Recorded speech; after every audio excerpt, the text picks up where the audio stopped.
God. Hello, everyone. We are already having so much fun. We haven't even gone live yet. And welcome to the weekly show of What is School For? On this show, I interview leading educators, professionals, parents, homeschoolers, traditional students, non-traditional students. Hold on, I'm having a hard time going live on LinkedIn. I have to fix this. Just give me 1 second. Do you?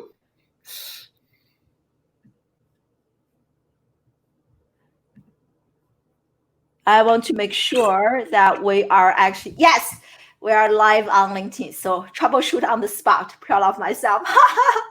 So on this show, I interview educators and professionals, entrepreneurs, business people, parents, students, homeschoolers, and the traditional students to come here to discuss, debate, and disrupt education. Ooh. The goal is to future-proof the next generation. And today we are talking about something very interesting and playful. I love it. I love today's topic. As you can see, I didn't even erase the drawing from my children to add more color, playfulness to today's topic. We are talking about play and how we can unleash our inner power through play. I just love that. Really powerful statement. And join me live is the one and only Jeff Harry.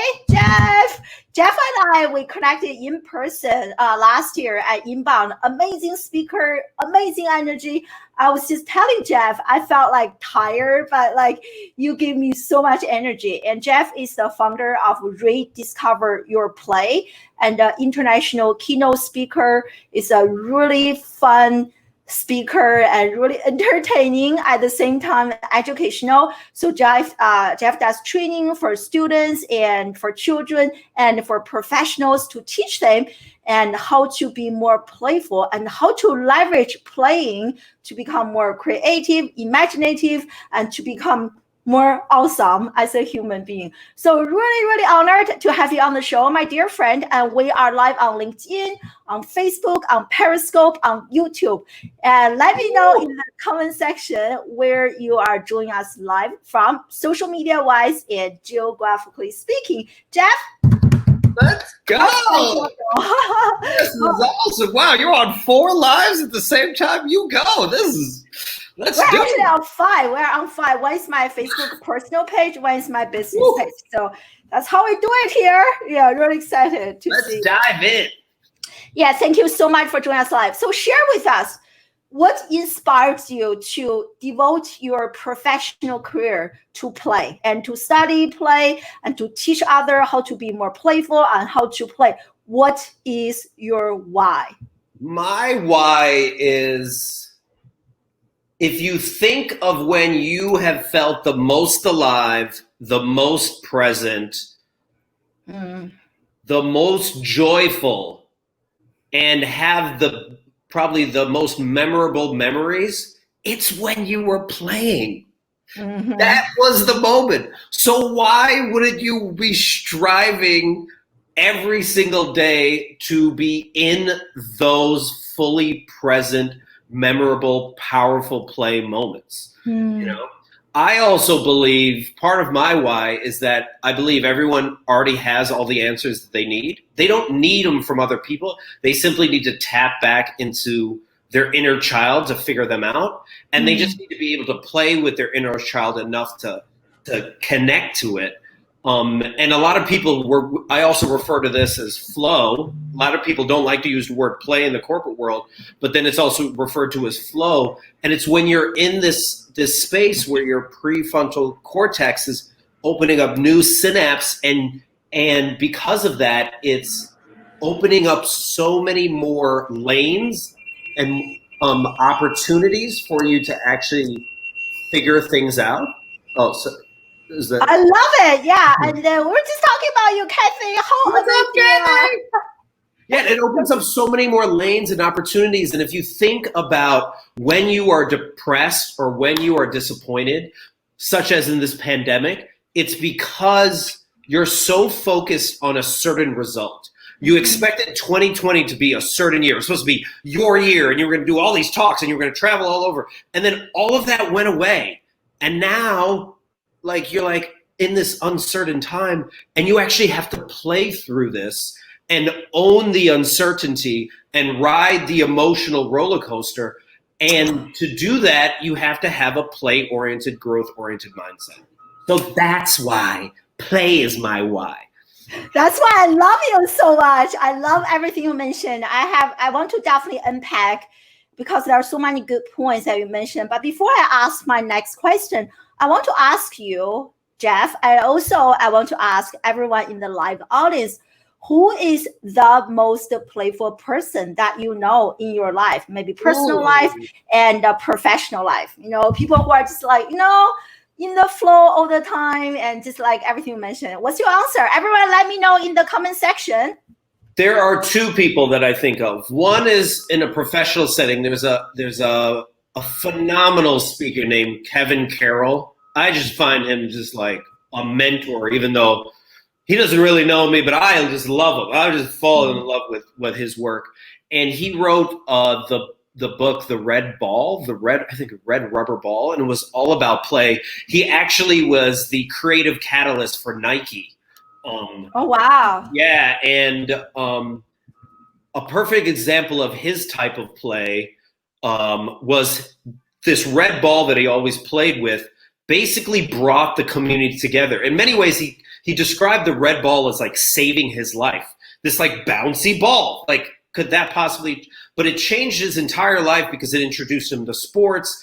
It brought him open to all these new opportunities. And eventually he became an assistant coach for, I think, the 76ers. And while he was there, because he was open to play in so many ways, when he was in the military, he had actually learned how to speak the Yugoslavian language. I'm not sure what that one's called, but he learned that. And then during a game where he was playing against Vlade Divac, who I think was the Sacramento Kings, this Yugoslavian, as the assistant manager, someone told him, it was just like, talk some trash to Vlade. You got to talk trash to Vlade. And he started talking to him in this Yugoslavian accent, really affected Vlade, and Vlade wasn't able to make any points in the second half. And then Vlade chases this guy down afterwards. This black dude chases him down and says, hey, you should be the translator for our Olympic team. So then he goes to the Olympics representing Yugoslav, or not more like the Yugoslavian team. So just this idea of he just followed his play, and his play opened up so many doors. And then the other person I think of that is playful is my best friend's Dana's mom is in her 90s, and she is so fully present and joyful. And like, you know, you put away your phone when you're around her because she's just having such an amazing life. She just loves everything. And it's like, that is my hero. That is how I want to live in the world, to be fully present with the people that are right in front of me at that very moment, and just really make that my main moment in time.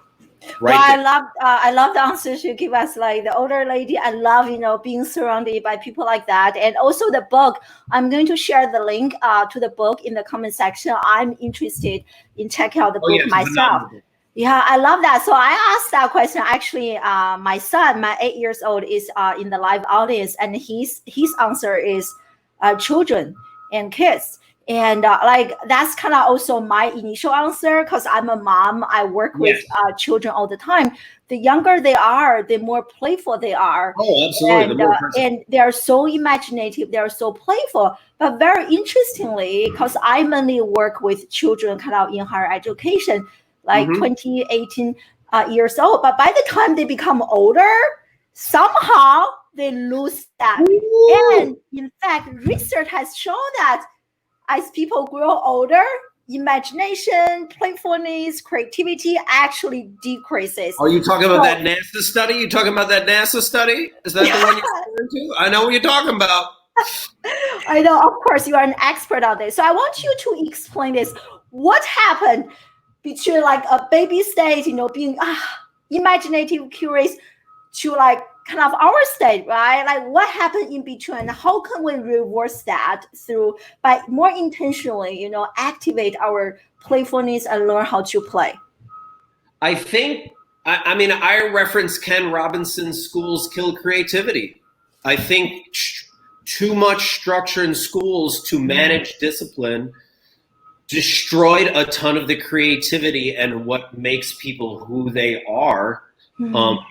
In order to teach the larger classroom. I mean, both my sisters are teachers, so I'm not knocking the teacher profession. I know how difficult it could be because I see them, constantly grading papers, saving up money so that they can buy all the materials. Like, I've seen it. I've seen their stress levels, but their ability to like celebrate each individual, they just don't have time. They don't have time in the current setup with so much testing and so much focused on like them being accountable to reach certain goals that really many times don't even show whether that proves that a kid will be successful in life or not. It can be destructive. And then on top of that, you have a society that is constantly telling kids to grow up quicker, right? That it's childish. You don't want to be a certain way. There's a moment in time when all of us went to the playground for the last time. And we don't even remember that moment when we were like, we didn't even realize we were making that decision. But then at some point we were like, well, that's just too childish, or I'm not that person anymore. I'm older, and it was just like, why are you giving up that part? That's the best part. That's the part where the answers are. And while we're trying to get validation, from others, I think that happens a lot when they're like in their tweens and all the way up. Is there's a point where you start needing acceptance from others. You want to belong, and that belonging is so rooted, in our psyche of like we have to belong from eons ago, that we're willing to compromise who we are, and then we lose sight of what we love, and then we forget about it, sometimes forever, or at least for a few decades, until someone's like, when was the last time you played, Or until like mid-age crisis. In my case, like mid-age, like everything hit me in my like mid-30s. Yeah. Right, exactly, right. And then you're wondering like, what happened to not even happiness, but fulfillment? How I've done all the things that schooling and society told me would bring me happiness. I made money, I got promoted, I did all these things, and I'm now here, and none of this is true. And you get so frustrated at that point because you're like, they lied to me. I could have been playing the whole time. And what I did was I tried to be cool when I was 12, 13, 14, way too difficult, put so much mousse in my hair, tried to make bangs. I mean, I tried it all, wore Cavariccis, put on Dracar Noir, didn't really help me. And I was like, this was me I felt like I was pretending and dressing up, but dressing up and pretending in a way that I didn't even want to. And then I was like, this sucks. I'm just going to do me. I'm just going to be my nerdy self. And then I just continued to do that. And I challenge that now, even as people go to work now, before the pandemic. I feel like a lot of people dress up and they pretend like they're somebody else, and they are playing, but they're playing a role they don't want to play. Amen. They have no desire to play. And it's like, why don't you do what you want, dude? Do what you want. Do what makes you come alive. Why is that so difficult? This is the time to play. I love this. I love this. And in a few minutes, we're going to dive into some specific actions that we can take. But everything you mentioned and remind me of quite a few conversations that I had with thought leaders like you. So recently I had a conversation with a guy. He is a senior advisor at McKinsey, and but like he told me something really funny because he drives a very like afraid person, you know, jeans, like t-shirt, and people say that you don't look like a senior consultant at McKinsey, and he said that's why I am here to kind of disrupt, introduce a new way of thinking. I love that, and also how you mentioned like playing, reminding me of my conversation with Duncan Wardle. He's the former VP of innovation at Disney, and he asked people this question: where were you when you where were you when you gained your most creative idea? And so he asked like thousands of people. I want to ask you now, Jeff, where were you the last time when you gained your most innovative, most amazing, creative, innovative idea, brilliant idea? And I want to ask our live audience the same question. Where were you when you gained that most creative, brilliant idea? So share with us. What's your answer, Jeff? I was at a conference that's actually happening online this weekend called the World Domination Conference. And it basically what they celebrate is adventure, community, and curiosity. And it was started by a bunch of digital nomads, people that were challenging the idea of, do I need to be in the office to work? Can I work on a beach in Thailand? And then they were like, well, we should all get everybody together, you know, all the people we know, and run this. And they've been running it for a decade now. Wow. And I was surrounded by all these people that were challenging the status quo, that were like, the 9 to 5 is BS. The way in which I've been working is not the way I want to work anymore. I met families that were traveling the world while working and raising their kids in a homeschool environment. You were like, oh, how is that even possible?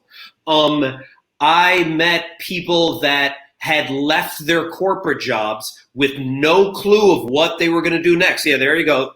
What they were going to do next. But they were willing to take the leap. And then a year later, they had created stuff they never thought possible. I was just surrounded by all these playful people.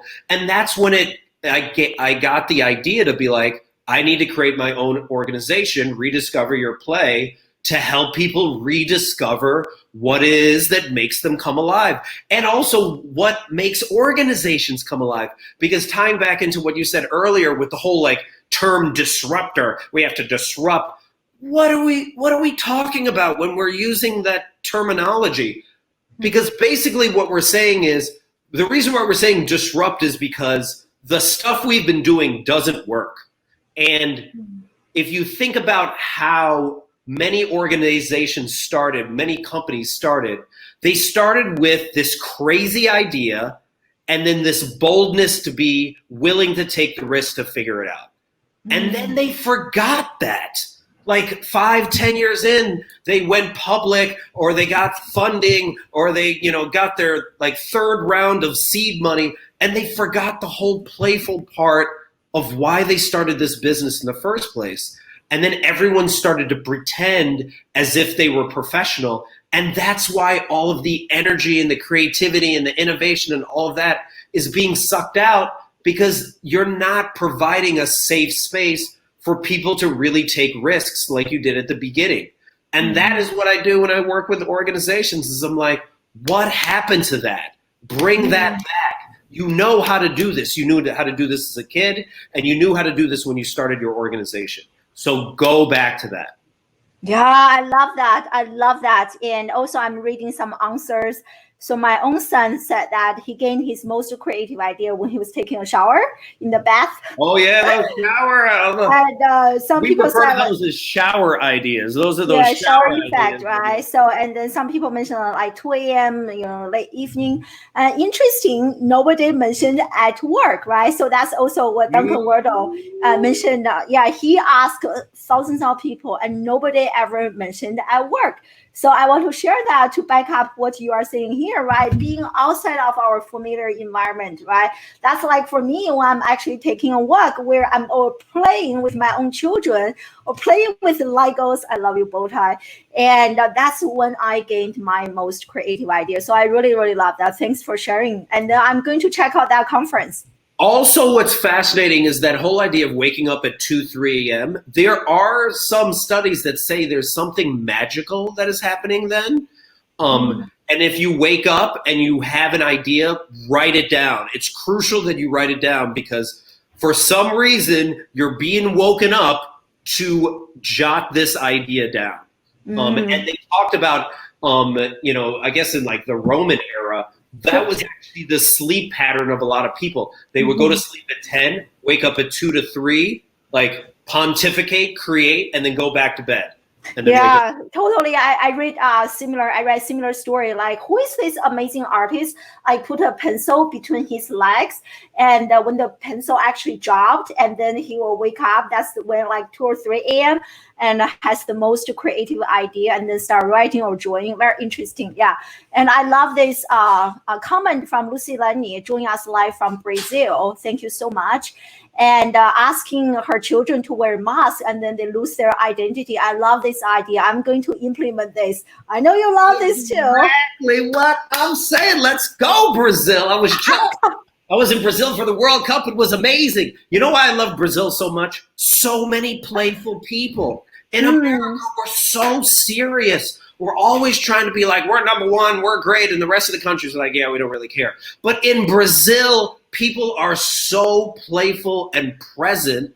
And that is one of my favorite places to go, And I realized I had one of my biggest epiphanies in life in Brazil at Iguaçu Falls. It's like one of the largest waterfalls in the world. It connects 3 countries, I believe. And, oh my God, I was by this waterfall and I was standing there next to it. And I was like, this waterfall's been here for tens of thousands of years. It's been here forever. I'm going to be around for maybe 80 to 100 years if I'm lucky, right? Maybe a little bit longer if I'm really lucky. And if in these short period of time that I'm here, I might as well live my life as bold as possible and take as many risks as possible. And that's when I think I decided like, all right, now I need to start taking bigger risks in my life. And that's when I started, trying things out, at my former organization and doing things we'd never done before and just saying yes to whatever opportunities came, even though I had no clue how to do them. And that ride is so much more of a fun ride than the one where you know exactly what's happening next and you don't want to take it. Amen, my friend. Exactly. That's why I resigned from my associate professor position and decided to build my own school. Because when I was teaching, I felt like I could almost predict my life. Yes. In the next 5 years, my life is so predictable. It was not exciting, but now my life every day is so unpredictable. So exciting. And I love it, right? Recently, I watched this interview that Seth Godin did with Inc. magazine. And in the interview, he mentioned that people love surfing because every wave is different. And I love that analogy, right? That's kind of where we are now because every wave is different. And then, go ahead. Oh no, here's the other thing that's so liberating about this. My amazing friend, Laura Pena, amazing graphic artist, was working for like major companies and getting a lot of great work. But she predicted what her life was going to look like. And then she left her husband. She went to Thailand. She explored, she played, and then she eventually came up with this idea. I believe she came up with this idea also at the World Domination Conference, where she was just like, I want to empower young women in leadership roles. I want to do 122 interviews in 30 countries around the world, and I'm going to do it over the next few years. And she just came up with this idea, no idea how to fund it, no idea how she was going to do it, no idea where she was going to, how even to start. And she made this organization called She Is the Universe. And from that, she started creating all of these amazing videos and highlighting all of these amazing young women around the world. And now she has a mentoring program for hundreds of girls around the world, as well as has like these amazing videos that they can use as they grow in their life. And the reason why I tell that story is because she was willing to take her risk and jump into her truth and be her full self. It gives permission for all these other people to do the same, which is the whole point, right? Mm-hmm. Because as you come alive, you give permission for everyone else to also come alive. And that is so important. That is the other part that's so important, is that if you are willing to take a risk, you then are opening doors up, not just for yourself, but everyone that you interact with going forward. Amen. I love that. Like even I love the story. I would love to get connected to this woman and have her on the show. Even for me, launching this show, that's something I coach my own students to do. Like when you put yourself out there and to share your story and to share some really good content, you give other people the permission to do something similar or maybe even better. Incredible. I love that. And so I want to really share this comment from Ashley, who is a high school student. Thank you for joining us live in California. And I really love this, like now as we're talking about, new way of thinking and living and designing our life. So when you look at the traditional school curriculum, they teach us like everything is so standardized. And so I wonder if you have some tips for students who are still in the very traditional system, like what do they talk about? GPA, like, grades. And actually, in fact, research has shown that GPA is actually universally related to innovation. Higher GPA, lower innovation. Exactly. I see that in my classes all the time. But for those people who are still in the system, do you have some like tips or ideas to share with the students? And I know that you also work with children, like to help them to learn how to play and to be more creative, more imaginative, and to be outside of their comfort zone a little bit more. Yeah. So my first suggestion is, Ashley, don't grow up. Don't grow up. I challenge this all the time. You just love Jeff's energy, everyone. I just love it. Like adults are telling you this story of what you're supposed to do, and it's a lie. I'm just telling you that right there. It is. They're like, well, if you grow up and then you get this job and then you do this, then you'll be happy. And it's not true. It's just not true. And Sean Acor, who a Harvard researcher, wrote the book Around the Science of Happiness, talks about your GPA in college determines your success as much as rolling dice. And so there are all these metrics that we, especially in America, focus on that later on don't even matter.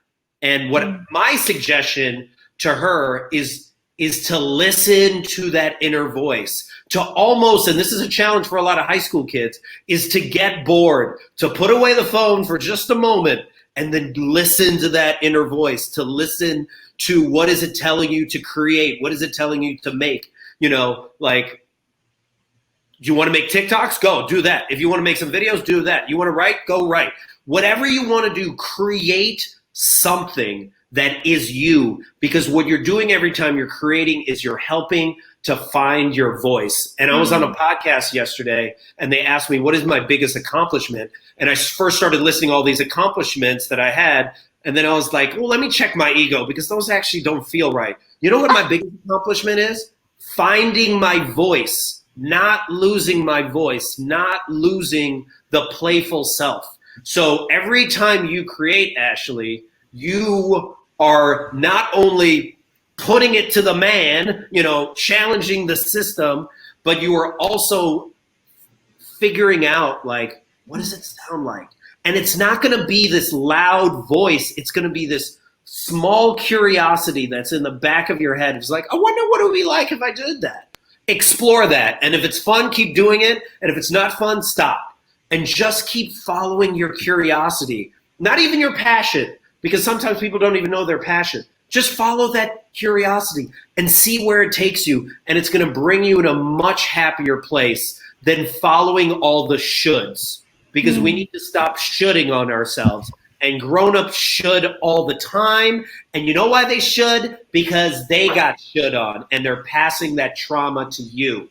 You don't have to take on that trauma, and you don't have to pass it to the next generation. Oh, I love that. I love that. You know, like I think I feel like our children need to hear messages like this at a very young age, because I noticed, at least among my students in the United States, undergraduate students, over the last several years, mental health, depression has become so bad. Like when I started teaching 2 decades ago, and it was not that bad. And but now, especially the last several years, you know, very serious like mental health related issues have become really bad. And then that's in kind of education. But in the corporation environment, similarly, right? I had a conversation with one of my friends yesterday. She's in New York City, and she said that she used to work for a big corporate in New York. And so one day she got yelled at by her boss, and her friends are giving her like pills. Hey, take this. It turns out every single kid, like 20 in their 20s, were taking something to just survive the day to day. I was really shocked and feeling very sad when I hear that, just thinking about the overall state. Yeah. So can I comment on that? Please. Is I love this quote: expectation is the thief of joy, right? And you can also replace expectation with comparison as the thief of joy. And with this new, you know, with social media being so rampant, you know, I've even heard that in certain third world countries, happiness levels were at a certain height. They were doing really well. And then the more they downloaded Instagram, the happiness levels went down, because it's a comparison world all the time. And this is why it's so important to really tap into your inner child, into your inner voice, is because those comparisons are always going to be happening. And you just have to challenge yourself. Is that really important?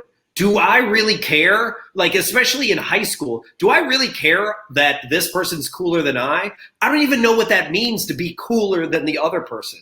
And then when we get to the working world, do I really care that this person is making more money than me?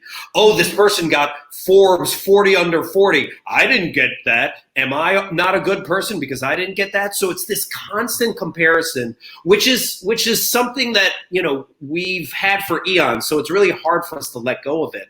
But the more you're rooted in yourself, the more you're able to call out the BS on that and be like, I don't really care about those stories. Those people don't matter to me. I challenge people all the time to do this. If someone is upsetting you, or some situation is upsetting you, ask yourself, will you care in a year? Especially if you're in high school. Will you even care? You're a senior, you're stressed out, you know, or going into senior year. Will you care in a year? No, because you'll be in college and you won't even think about them. Same thing when you're in college and when you're in the working world. It's just like, do you want to spend your time thinking about this? And then talking about the positive psychology of this is most emotions you only have for 6 to 9 seconds. That's all you have. They only last 6 to 9 seconds. But what we do is we take that emotion and rerun it 1,000 times in our head over and over and over again. And then someone asks you, oh, did you have a bad day? And you're like, yes, I had a horrible day. And it's like, no, you didn't have a horrible day. You had a horrible 1,000 moments of time because you chose to continue to think about that bad thought and let it go. But when you are taking action and you are creating, action is the antidote to despair. It removes you from that depressed state, because now you're creating something. And even if you're creating something from pain and from depression, again, you're giving permission to others to be like, hey, I'm struggling. And then other people are like, so am I. Because everyone wants to be like, I want to talk about, you know, the stuff that I feel really like hurt about or vulnerable, but I think I'm alone. And when you speak up, it gives all these other people permission to also speak up.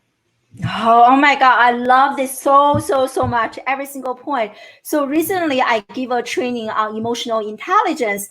And even like emotional intelligence, the very first step, different boxes is like recognize your own emotion. And I didn't know that our emotion lasts so short, right? So if you can recognize that, be aware of that, that's the first step. And then stop for a second and then learn to regulate. So I love how you mentioned, like, how are you going to think about this a few years later. So I actually recently discovered this rule, which is 10-10-10. It turns out like Warren Buffett actually uses this. I don't know if you know this, Jeff. So what this is that when something happens, you feel like your button is being pushed and triggered. So ask yourself, however you want to react, how you are going to feel about that in 10 minutes, and then 10 months, and then 10 years later. I was like, wow, that is so powerful, right? It kind of stops you from taking impulsive actions or reactions. Yeah, even the Native Americans do, or certain Native American tribes even do it even in a more powerful way. When they make a decision as a tribe, they try to think about what their ancestors 10,000 years ago would have done, and then they think about what their future ancestors or future people 10,000 in the future would make a decision, and they try to think of from those two perspectives so that you're not thinking from such a small perspective. Because I think a lot of times we think about what's going to happen the next moment. I have to have self-gratification right now. And when you're able to let that go and be like, does this really matter in a year? Then you're really able to identify what is actually important in your life. Yeah. Oh my God. I love this conversation, has been amazing. I'm trying to catch up with everyone's comments, which has been really, really challenging here. So it's from my friend Alice. She's an amazing educator herself. She said, yeah, daily school doesn't really allow you to be in the flow. Like that stupid bell, right? Like so loud. Imagine you are in your creative zone.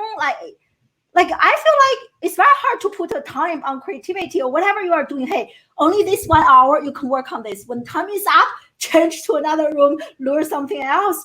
Like nobody learns or functions like that. I think that is something needs to be like reformed. Well, that's the crazy. This is what I love about why you created your own school is we have not changed the schedule of our school system since the 1950s, dude. Like, come on, we are on military time, and then you're like imagine, like, this is why I love some homeschool educators, because I'll see them and they'll be like, yeah, my kid is interested in a certain type of Egyptian history today, so we're gonna go to the museum right now and go explore that. That's awesome. Like, and then they may just focus on that. I met a kid that was 7 that had already wrote 2 books, and because he was a homeschool kid and he had the freedom to do it.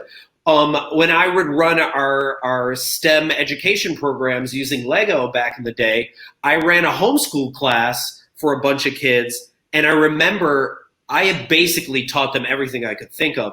So I got to this point where I was like, look, I don't know what to teach you. So today we're going to choose to do an impossible project.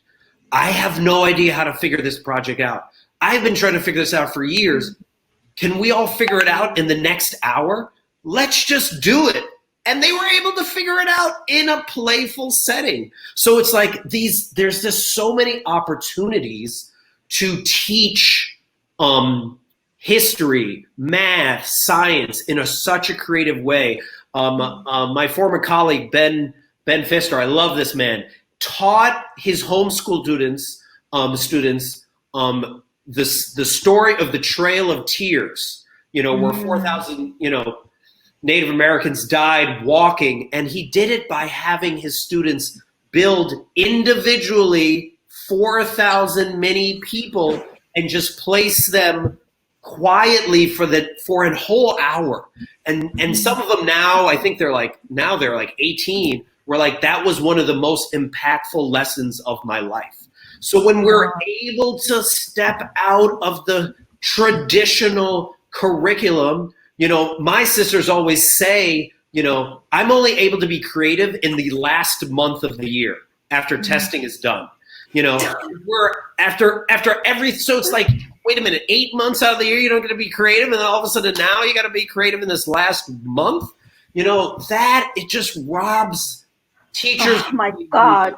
It robs teachers of being who they are. And then it also robs kids of being able to be who they are. I mean, I have so much to say about this, teaching in the classroom for so many years. I so agree. And even when you think about the traditional structure, earlier we were talking about asking for permission. I feel like with our traditional way of teaching, children, they developed this habit. They need to ask for permission to do anything in life, even using the bathroom. So when you think about it, as I grow older, I feel like I was doing the same when I needed to launch a live streaming show. Gary Vee, he talks about this. Yep. I give you the permission to go ahead. Yep. We feel like we always need to find another person to give us that permission to do something, whereas we should be the person to give ourselves that permission to do it. So I feel like everything is kind of coming together. It's so true, because then you've been in, as Jane Elliott says, she doesn't consider the educational system in America education. She considers it indoctrination. That's all it is. That's a majority of it. And that's not on the fault of the teachers. That's not on the fault of maybe even the principals. That is on the fault of just the system and how it's set up and how it's done in such a way. I mean, I hate to say this, but what is it? Thomas Jefferson, I forgot what the exact quote was, but basically the quote was, the educational system is designed to separate the wheat from the chaff, which means our job is to create an educational system where the smartest people bubble up to the top, and we take those people, and those are our thought leaders. Those are the people. And then everyone else does menial labor. So frankly, the education system isn't broken. It's working perfectly. It's working exactly how it's supposed to. Yeah, it's hard to control. Yeah, exactly. To control people and just to indoctrinate them and tell them that this is how you're supposed to do stuff. So if we really want to challenge the system, we have to create a whole brand new system. Exactly. One of my favorite quotes is, the master's tools cannot dismantle the master's house. So if you want to do something, that's why I resigned, trying to build something new. And I love that. And we can see some comments from our students and it makes me remind me of my old days. School is really about not so much about learning, and that's why students are so stressed. Passing grade, but that's not learning. I have so many quotes. That's not learning. Mark Twain, he said that don't let schooling interfere with education. Exactly. Education is important, but there's a big difference between schooling and education. I love this comment from Ashley.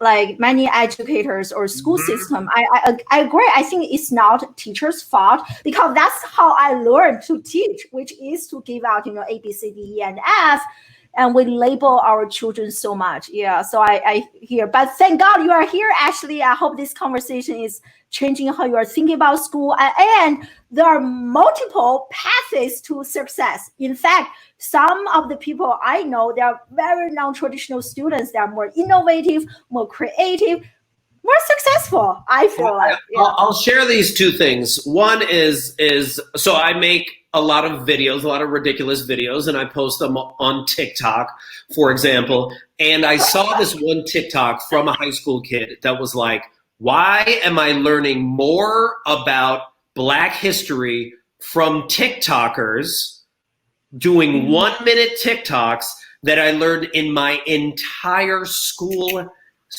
history? He was like, this makes absolutely no sense that I'm learning more from 1 minute that I've learned sitting in a classroom for an entire year.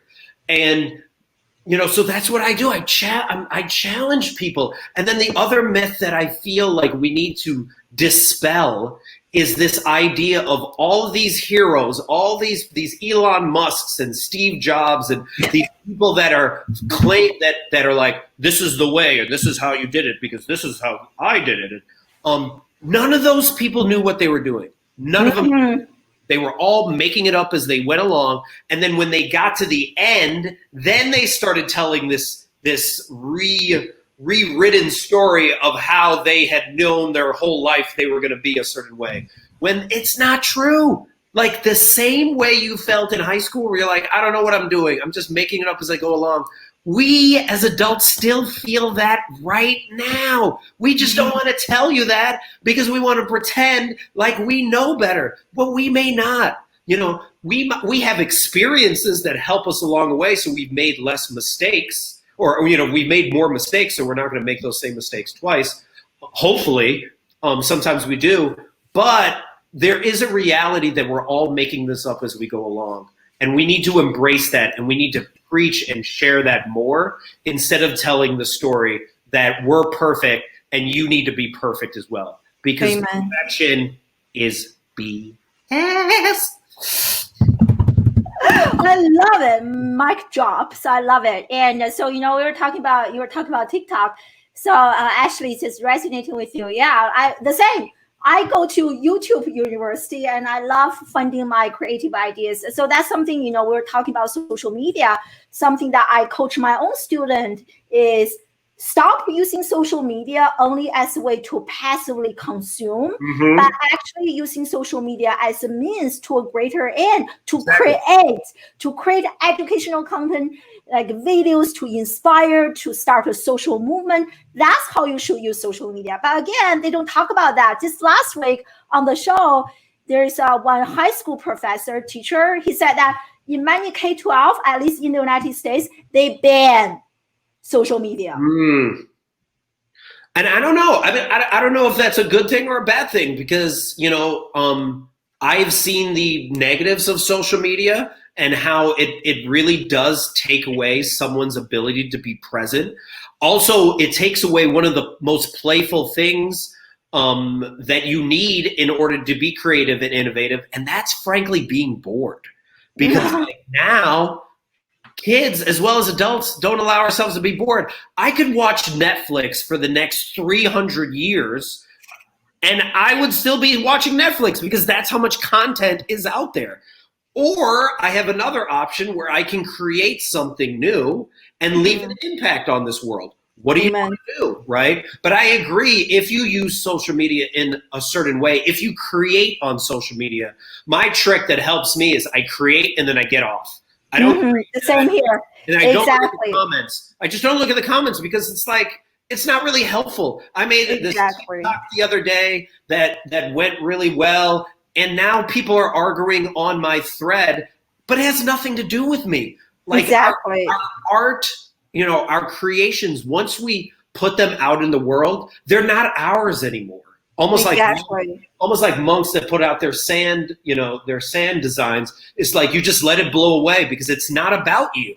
You know, exactly. I feel like we need to embrace more and more. It's just like create, recognize this is not about you. This is about something. Totally. It's a conversation starter, right? You provide an avenue for people to talk about this. You build a community. So totally. And I'm not addicted. Like I just like cooking, right? I use my knife, I chop some veggies, and once I finish, I put it away, I move on. So I use social media the same way as a tool. Like money is one of the many tools in my box for me to do something, you know, like for example, launching this show, we're having this incredible conversation. I'm just so happy to see that we have few high schoolers here and they feel like their lives are being changed. So that makes me feel so happy. Yeah. Oh, the other part that I love is Elizabeth Gilbert says this all the time,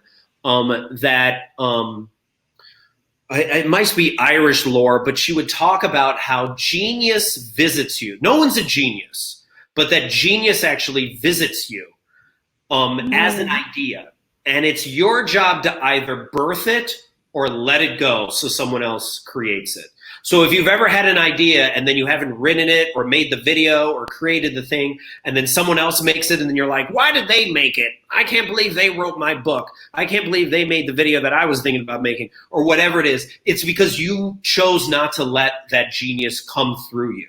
So the challenge that I have for all of your students and anyone else that's watching is to listen, get quiet enough, put away social media, be fully present, write, do your morning pages where you write 3 pages without stopping, get quiet enough, meditate, whatever you need to do, play, to allow that inner genius, that inner child to start speaking to you. And then when it arrives, when that idea arrives, create it, do it, and see what happens. I'm almost positive you're going to have such a much more fulfilling life if you lead that way.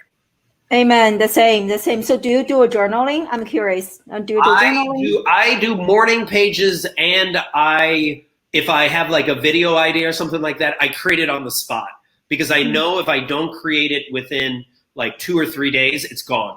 It's moved on. And then I can't get it back. So yeah. I love it. Yeah, I love doing journaling, and I also definitely create content on the spot. So we don't have much time left. I really want to ask you this, Jeff. So I watched a few interviews that you did. In one interview, you mentioned you guys were doing a training for a group of professionals. Yeah. So, and then you'll notice that people were like crying, like tears, and giving each other a high five and becoming alive again. And it is so different from many of the meetings, the trainings that I have been through. Right. Everyone's falling asleep. Right. So share with us, what did you guys do to evoke that much emotion, to help people become alive? So the workshop that Gary Ware, my colleague, and I ran, we ran this at Inbound, and then we also ran this in Australia. And I'm not going to swear, but I'm going to this is the title of the workshop. It was at Inbound. It was called Dealing with A-Holes at Work Through Play. That was the workshop. And talk about play. Us even submitting that title to conferences, I never thought we'd even get a yes. And then all of a sudden, Gary contacted me one day, and he was like, "They said yes. Inbound said yes." And I was like, what's an Inbound? And he's like, "It's the largest marketing conference in the world." And I was like, oh my gosh. That's where we met. Yes. Oh my goodness. But yes, so the workshop was about how to deal with toxic people. How do you deal with that colleague that is super mean to you? How do you deal with that boss that does not care about your feelings? How do you have that hard conversation? How do you challenge that power structure? That person that puts themselves before everyone else, that brilliant jerk that brings in a lot of money but insults everyone while they're there. And simply people sharing their stories about how they have been treated, how they've left jobs because of a toxic person, because of an a-hole, how they've felt unworthy of the job they have because of this person. And how, because this person is saying these things to them, their inner critic starts to come out. That's another workshop I do. Like, their inner critic starts to come out and starts eating away at them. As they were sharing those stories with each other, people started crying because they were like, I thought I was alone. Just like in high school, when you're looking for that belonging, it's just like, you didn't realize, you thought you were the thing. You thought something was wrong with you. When clearly something is wrong with the system, something is wrong with the company, something is wrong with how we're schooling. And instead you're like, am I the crazy one? Oh my gosh, I'm not the crazy one.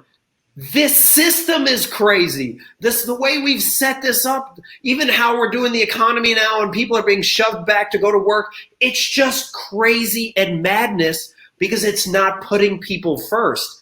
And for them to be able to share like that and belong and then laugh about it, and then us running this play workshop where we had them actually have the hard conversation with the person. We mimicked it. We practiced it over and over again so that they had the bravery to then not only do it in that workshop, but then go out and challenge that person, challenge that toxic person, challenge that power structure, and be like, enough of this. I don't deserve this. My colleagues don't deserve this. And we are better than this. And if in order for our organization to grow, we either need to have you check yourself as the a-hole, or you need to leave because the company is done if you stay. And I was like, let's go. Well, I saw a few footage, and I was like, wow, it's so powerful. You can see pure joy on people's face. And again, going back to school, I feel like throughout our lives in a human being, actually Maslow's hierarchy of needs has been revised. So right now, the most basic one is not physical needs. It's actually human connection, that bond. And I was like, wow, that is something that we all need. And then being vulnerable, and we really were so hungry for that sense of belonging. And I was like, oh, such a powerful story and example. Yeah. If you think of most phenomenal workshops or any talks that really speak to you, they're about belonging, connection, and love. That's really what they're about. That's almost any movie that you watch that you love is about belonging, connection, and love. So it's just like, how are you showing up today? And the challenge that I ask your audience, especially your students, to do, and this is something that I've even challenging a lot of my friends who are trying to figure out what to do next with their life. If they don't know and they feel like no inner genius or no inner voice is coming to them, I challenge them to ask these two questions. Of not themselves, but they're going to ask their closest friends these two questions. And I recommend friends from different realms. So like maybe family, maybe schooling, maybe work, whatever it is. But get as many opinions as possible. You can even put this on social media. But the two questions I would ask them is, ask your friends, what value do I bring to your life? Like, how do I help you in your life? What is it that I give you in your life? What is the value that I bring to your life? So that's the first question. And then the second question I would ask them is, when have you seen me most alive? And what I mean by that is, when have you seen me most present? When have you seen me having the most fun? When have you seen me just like in a pure joyful state? And just take in as many answers as possible. And that will map out so much of who you are and how you show up in the world and what you potentially want to do in life. And you can do that simply by asking your friends to help you reflect back on who you are. Wow, what a great way to end the show. I love those two powerful questions. I think I'm going to do this myself. And I did something similar when I was trying to understand my personal brand, but definitely for everyone, the students and the live audience, and definitely give this a try. Yeah, great discussion, great idea. Yeah, exactly. I love this. Sister spouse was a-hole. I love that term. Yeah, exactly. Yeah. And then if people want to get in touch with me, they can go to rediscoveryourplay.com. They can also find me on LinkedIn. So here is Jeff's LinkedIn. I also have, let me share his website. Yeah, please. And so check out their website. Lots of great, amazing content. And you see everyone loves you, like really, really amazing. I'm having so much fun interviewing you. So This is great. Yeah. And I'll put this out there for any students that are trying, like Ashley, any students who are trying to figure out, what's next, how do I challenge this system? Reach out to me. I'm happy to do a quick call with you as we try to overthrow this status quo system and flip these tables. Let's go. I love that. Like I have my mark here. The best education happens outside the classroom. So definitely, let's do it. Yes. Anyway, what a great interview. So just a quick announcement for next week. And I actually have an amazing student now here. I have too many windows here. Now here, Zofia. Yes. So Zofia is an immigrant and came to the US when she was really young. She's a high schooler right now, but she has been running her business for quite a few years. She has her nonprofit and some other businesses. And I'm really excited to have her on the show next week and to share her story and what inspired her to make a difference in the globe. So she has a global audience. So really cool and to have her on the show next week. Awesome. Yeah. You see, like children, they can accomplish so much, but going through the traditional system, they become so boxed. They think that I can only do this at this age. Oh my God, yeah. But anyway, flip the system. I wish I could just like flip this table. But I have sweaty armpits. Now flip them. But I have my microphone, very expensive. But anyway, what a great conversation, Jeff. I just love you even more. Thank you so much for dropping so much value. And definitely check out his website. And thank you so much, everyone, for joining us live on a Friday, or for some of you on a Saturday. So I really appreciate you guys. And stay safe, be well. See you next Friday. Same time, same location. Bye. See ya. See ya.